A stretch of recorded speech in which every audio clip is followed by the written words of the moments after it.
বাবা তুমি? আমি বলতেছি এখানে কি করিস? কিছু না, এই যে রৌদ্রের মধ্যে একটু দাঁড়াইছিলাম। কিছু না, না যা ভিতরে যা।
আরে ভাবি, ভাবি আপনাকে দেখার পরে আর মন মানতেছে না। আরে ছাড়ুন তো, এসব কি আর করতেছেন? শুনুন ভাবি, আরে আমরা তো আপনার দুজনেই তো খামারে কাজ করি, কিন্তু আর অন্য কেউ নেই ভাবি। আর ভাই তো থাকে না বেশিটা বাড়িতে, বুঝছেন ভাবি। আর মনে করুন যে আপনার দেখার পরে আজকে আমি পাগল হই।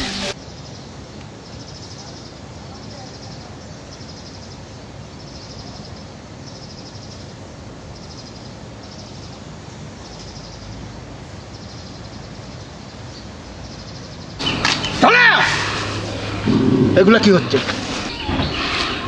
সেই দিন আমার মেয়ের দিকে কোন নজরে চাইছিলি? আমি তোকে কিচ্ছু বলিনি। আজকে তুই খামারের কাদের মেয়ের দিকে কোন নজর লাগাইছস? আমি তোকে আজকে ক্ষমা করবো না, আমি তোকে ক্ষমা করবো না। রাখ, তোর ব্যবস্থা আমি করতেছি। তোরে আমি ব্যবস্থা করতেছি। এক্ষুনি এক্ষুনি এই মুহূর্ত থেকে আমার বাড়ি থেকে বেরিয়ে যা। যা বলছি। হারামজাদা, আবার তুই আসিস। তোর ঠ্যাং ভাঙছে যদি আমি ঘাসে না লটকাইছি, তো আমার নাম মোমেন শিখ না, মোমেন শিখ না। তোমার লজ্জা শরম নাই? এইভাবে কাপড় চোপড় পরে তুমি এখানে এসে কাজ করতে চাও? তুমি হোস্ট নষ্ট করো, আমার মান সম্মান দিকে তাহলে না। সাহেব, সাহেব আমার কোনো দোষ নাই, আমি তো খেয়াল নিচ্ছিলাম, কিন্তু ওই পিছন থেকে আই আমার যেভাবে জড়া ধরলো, আমার জোর করে এরকম করতেছে, আমি ইচ্ছাকৃতভাবে দিই নাই। যাও কিন্তু, যাও। যাইতেছি।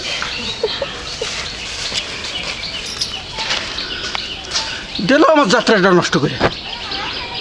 আজকে আসুক, ওর ব্যবস্থা আমি আজকে নেবই। তো সময় লাগে আসতে, কখন আসতে বলছি, এখনো আসেন। হঠাৎ বাবা এসে বল,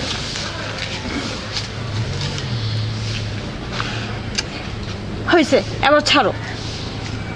কি হলো, এতক্ষণ লাগে তোমার আসতে? আরে বুঝো না, কি বুঝবো, কখন বলছি আসতে তোমায়? আর খামারে কাজ করি বুঝো না, সবকিছু তো গোছায় টোছাতে তো আসতে হবে। হ্যাঁ বুঝছি, এদিকে আসো। কি কেন রাখছি তুমি বুঝো না? তোমার সারা ভালো লাগে? আমি জানি আমাকে সাথে তোমার ভালো লাগে। তুই কি করবো? তোমার বাবা আমার সবসময় বাড়িতে থাকে, তোমার সঙ্গে একটু ফিলিংস করবো, একটু কথা বলবো, সেই সুযোগই পাই না। এই জন্য তো তোমাকে আমি ডাকছি। বুঝতে পারছি। ভালো লাগছে না? হ্যাঁ। কি কি? কি বলো?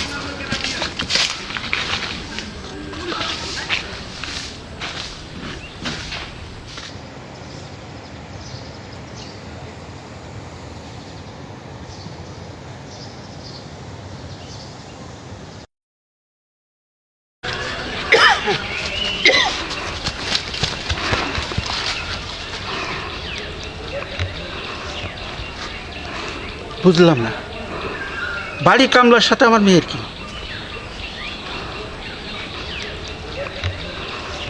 তা আবার লিচু গাছ তোলা, ব্যাপারটা বুঝলাম না। ঘটনা খুব গভীর। এই মেয়েকে তো রাখা যাবে না, 1 সপ্তাহের ভিতরে ওর বিয়ের ব্যবস্থা করতে হবে, নাহলে কোন সময় কোন দুর্ঘটনা ঘটাই দেয়। আমার মান সম্মানের ব্যাপার না। তোকে তো বাবুর দন আমি দেখবই, কান টানলে মাথা আসবে।